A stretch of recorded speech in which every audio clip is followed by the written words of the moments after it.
श्री वल्लभाधीश की जय। श्री वल्लभ साखी। श्री हरिराय जी महाप्रभु વલ્લભ સાખીમાં શ્લોક 1માં જણાવે છે કે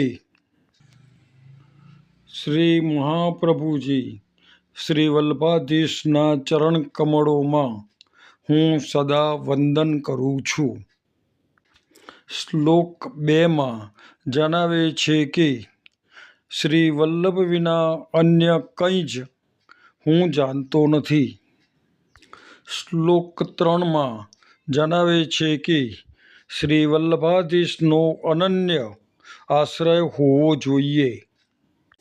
શ્લોક 4માં જણાવે છે કે શ્રી વલ્લભ નામ રૂપી નૌકા વિના આ ભવસાગરમાંથી કોઈ પાર ઉતરી શક્યું નથી.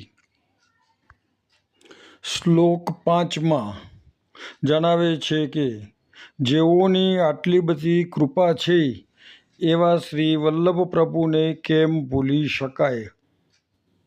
શ્લોક 6માં જણાવે છે કે ગમે ત્યાં શ્રી વલ્લભનું નામ બોલવું જોઈએ નહીં.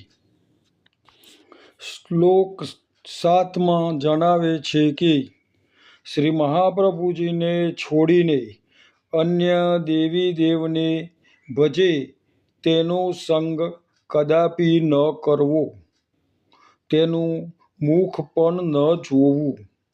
અન્યાશ્રય કેટલો બાધક છે તે દર્શાવે છે. શ્લોક 8માં જણાવે છે કે શ્રી વલ્લભ મારા જીવનના પ્રાણરૂપે છે. હું સદા શ્રી વલ્લભ નામનું રટણ કરું છું. શ્લોક 9માં જણાવે છે કે જ્યાં સુધી મારા દેહમાં શ્વાસ છે ત્યાં સુધી આપ શ્રીના ચરણારવિંદ પર મારું મસ્તક ધરીશ.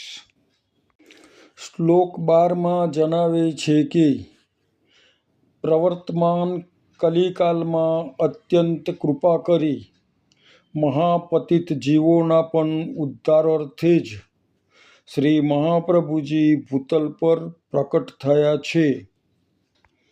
શ્લોક 15માં જણાવે છે કે શ્રી વલ્લભના શરણથી જીવના ત્રિવિધ દુઃખ આધિભૌતિક, આધ્યાત્મિક અને આધિદૈવિક તરત જ દૂર થાય છે.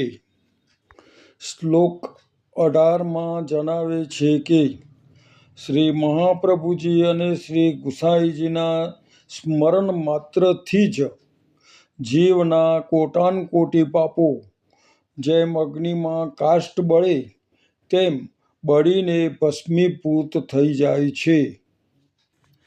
શ્લોક 22માં જણાવે છે કે ભગવાન અને ભગવદીઓમાં સમાન ભાવ રાખવો જોઈએ. શ્લોક 26માં જણાવે છે કે જગતમાં ભગવદીઓનો સંગ થવો દુર્લભ છે અને જો સંગ મળે તો આવા ભગવદીઓના પ્રતાપથી જ ભગવદ પ્રાપ્તિ સુલભ બને છે. શ્લોક 28માં જણાવે છે કે શ્રી હરિ કરતાં પણ શ્રી હરિના જનો, શ્રી હરિના દાસ સૌથી મોટા છે. શ્લોક 29માં જણાવે છે કે ભગવદીયના સંગના અભાવમાં મૌન રહેવું એ જ ઉચિત છે.